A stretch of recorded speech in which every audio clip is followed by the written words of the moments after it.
इसी बीच आगे बढ़ते हुए आप जानते हैं कि बीजेपी का आज स्थापना दिवस है। ऐसे में राजस्थान के बीजेपी अध्यक्ष क्या कुछ कह रहे हैं, आपको सुनवाते हैं। हम लोग देखें तो उनको 5 लाख तक का इंश्योरेंस कवर मिलता है।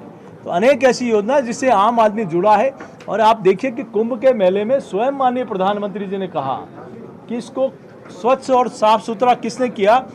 देश का पहला उदाहरण होगा जब प्रधान सेवक सभी स्वच्छता सैनिकों का अपने हाथों से पांव धोकर सम्मान करते हो। ये पहला उदाहरण है।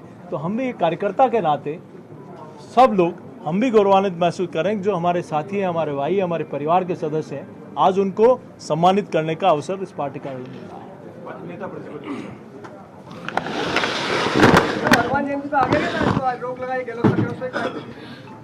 आप देंगे। आज का दिन भारतीय जनता पार्टी के कार्यकर्ताओं के लिए गौरव का दिन है। पार्टी का स्थापना दिवस। और अभी माननीय प्रधानमंत्री जी ने अपने वक्तव्य में देश में बादशाही मानसिकता की ताकतों को उखाड़ फेंकने का संकल्प दिलाया है कार्यकर्ताओं को।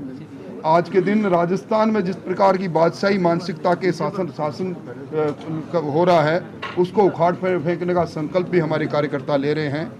हनुमान जयंती का शुभ अवसर है, पर दुर्भाग्य है कि हनुमान जयंती में इस बार फिर सरकार ने अपनी संकीर्ण मानसिकता का परिचय देकर एक बार धारा 144 लगाई, डीजे पर पाबंदी लगाई। हनुमान जी के गुणगान पर जो सरकार ऐतराज कर रही है उस सरकार का अध्ययन भी भारतीय जनता पार्टी का हनुमान के रूप में जो कार्यकर्ता उनको मन में संजोए रखता है वही इस सरकार का अध्ययन करेगा। आने वाला समय हमारे सब के लिए संकल्प का समय है। और आज के दिन हम सब लोग इस कांग्रेस कुराज को, जिसने वोट की फसल काटने के लिए पूरे राजस्थान को सांप्रदायिकता की भट्टी में झोंक दिया, उसको उखाड़ फेंकने का संकल्प है। कमलोत्सव आज प्रारंभ हो रहा है और कमलोत्सव में राजस्थान के सभी बूथों पर कार्यकर्ता संकल्प ले रहे हैं कि वो अपने इस बूथ की लड़ाई पर, खंदक की लड़ाई में इस सरकार को उखाड़ फेंकने में अहम भूमिका निभाएंगे। हमारे नए नवनियुक्त प्रदेशाध्यक्ष जी के नेतृत्व में अभी आने वाले समय में जन आक्रोश अभियान के दूसरे चरण के अंदर हम जिलों के अंदर बड़ी बड़ी रैलियां कर रहे हैं। अभी भीलवाड़ा के अंदर रैली हुई, उसमें भी वाटर कैनन और लाठी चार्ज करने का काम सरकार के लोगों ने किया।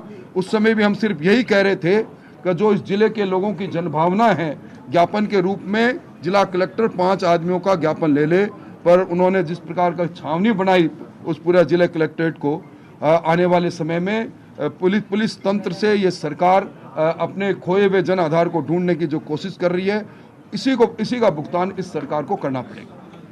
परीक्षाओं के जो पेपर लीक हो रहे हैं, कल फिर से एमडीएस यूनिवर्सिटी में एक लीक हुआ। देखिए, ये वीक सरकार में पेपर लीक होना एक परिपाटी बन गया। 18 महीनों में 16 पेपर पहले लीक हुए। 400 करोड़ रुपए सिर्फ परीक्षा शुल्क नौजवानों ने दिया।